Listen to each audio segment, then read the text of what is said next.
ಎಲ್ರಿಗೂ ನಮಸ್ಕಾರ. ದಿನಾಂಕ 26 ಜುಲೈ 2021 ಪ್ರಚಲಿತ ವಿದ್ಯಮಾನಗಳನ್ನ ಈ ವಿಡಿಯೋದಲ್ಲಿ ನೋಡ್ತಾ ಹೋಗೋಣ.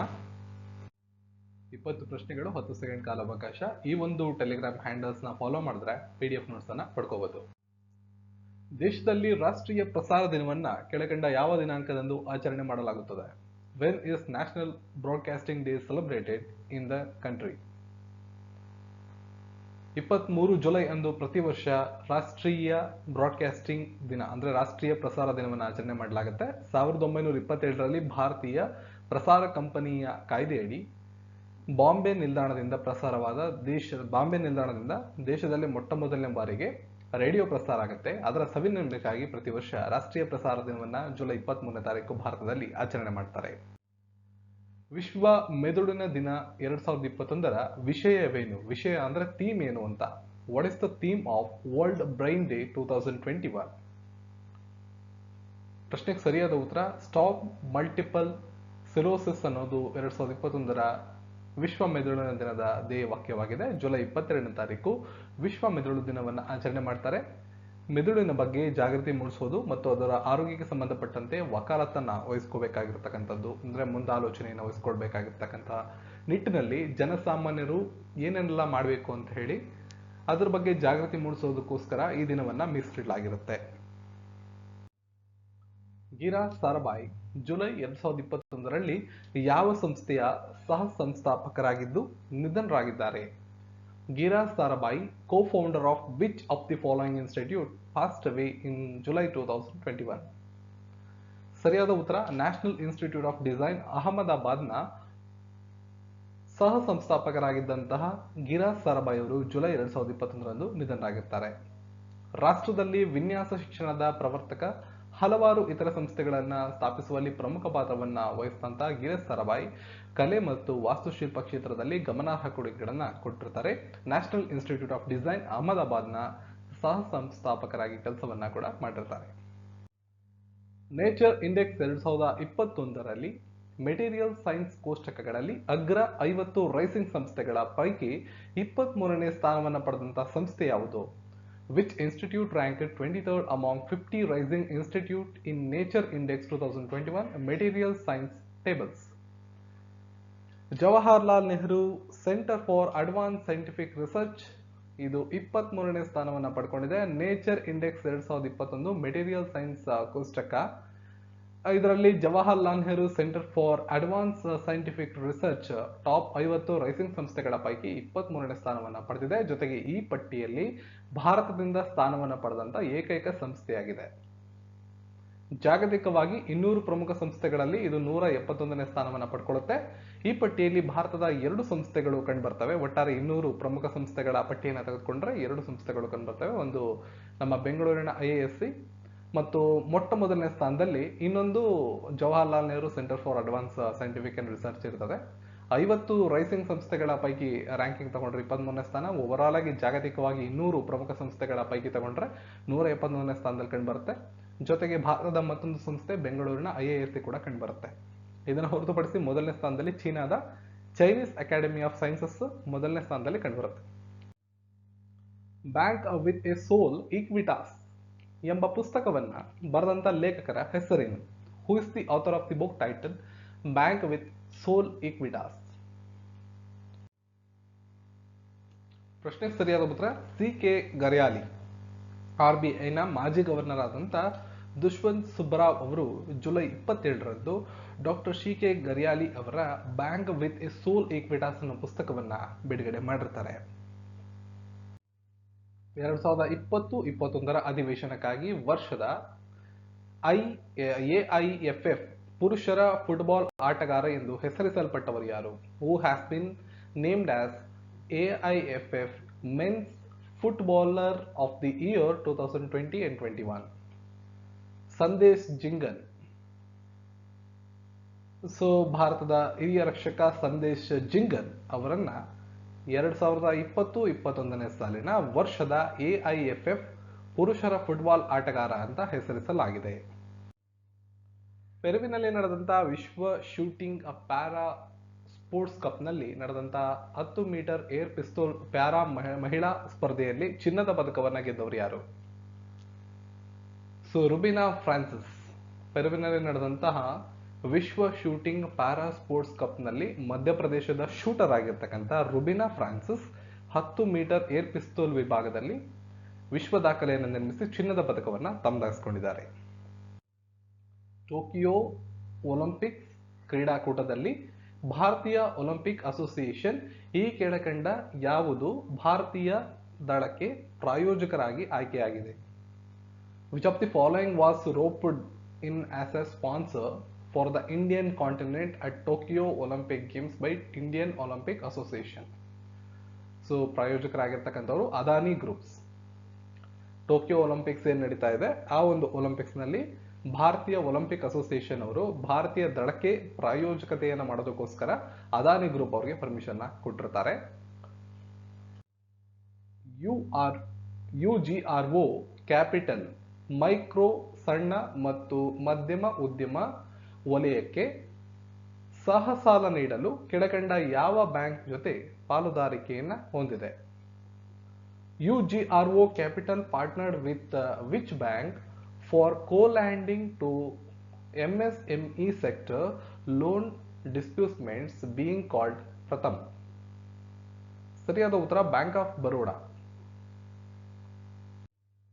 25 ಕೋಟಿ ರೂಪಾಯಿಗಳ ಅಧಿಕೃತ ಷೇರು ಬಂಡವಾಳದೊಂದಿಗೆ ಸಮಗ್ರ ಬಹುಪಯೋಗಿ ಮೂಲಸೌಕರ್ಯ ಅಭಿವೃದ್ಧಿ ನಿಗಮವನ್ನು ಸ್ಥಾಪಿಸಲು ಸಂಪುಟ ಎಲ್ಲಿ ಅನುಮೋದನೆಯನ್ನು ನೀಡಿದೆ?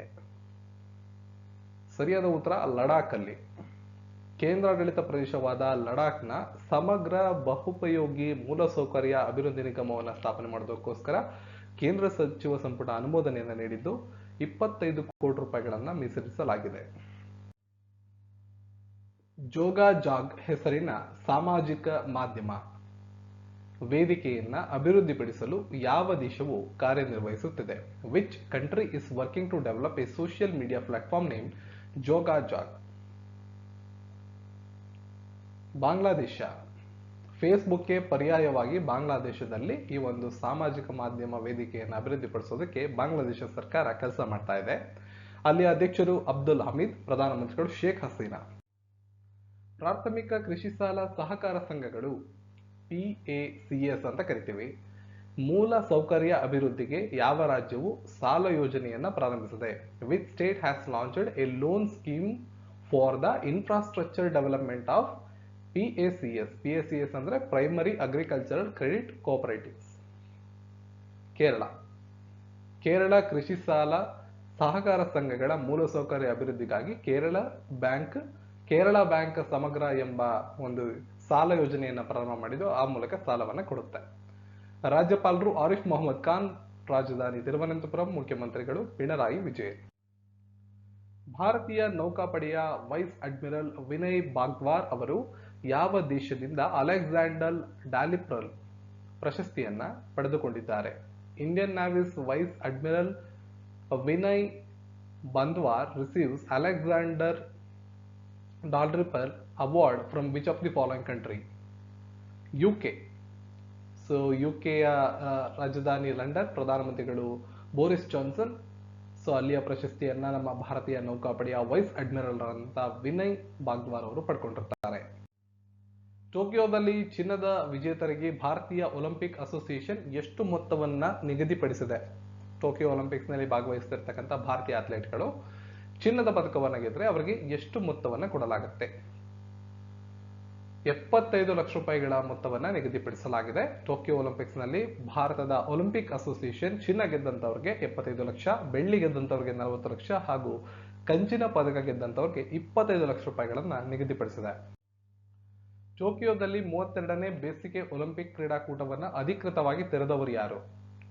ಹೂ officially open 32nd summer Olympic games in Tokyo?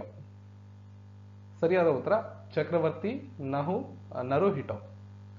ಜಪಾನ್ನ ಚಕ್ರವರ್ತಿ ನರುಹಿಟೋ ಟೋಕಿಯೋದಲ್ಲಿ 32ನೇ ಬೇಸಿಗೆ ಒಲಿಂಪಿಕ್ಸ್ ಕ್ರೀಡಾಕೂಟವನ್ನು ಅಧಿಕೃತವಾಗಿ ಪ್ರಾರಂಭ ಮಾಡಿರ್ತಾರೆ.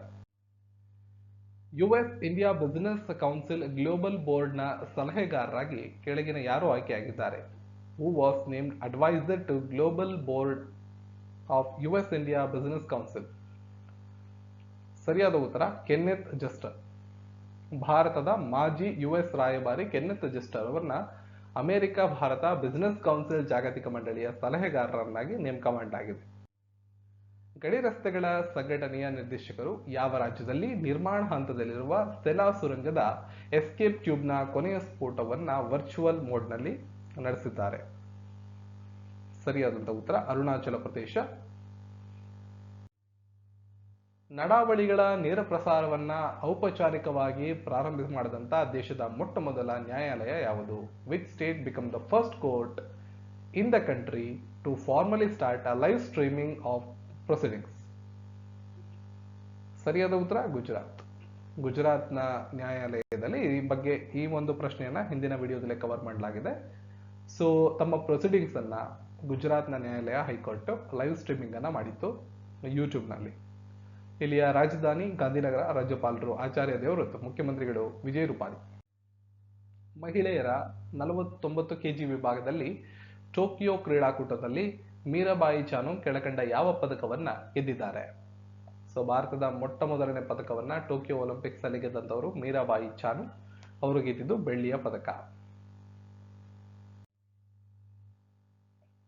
ಮುಂದಿನ ಪ್ರಶ್ನೆ, which state will conduct A epidemiological investigation on the first human case of avian influenza ಅಂದ್ರೆ ಬರ್ಡ್ ಫ್ಲೂ ಅಂತ ಕರಿತೀವಿ. ಸೊ ಅದರ ಮೊಟ್ಟ ಮೊದಲ ಮಾನವ ಪ್ರಕರಣದ ಸಾಂಕ್ರಾಮಿಕ ರೋಗಶಾಸ್ತ್ರದ ತನಿಖೆಯನ್ನ ಯಾವ ರಾಜ್ಯದಲ್ಲಿ ನಡೆಸಲಾಗುತ್ತೆ?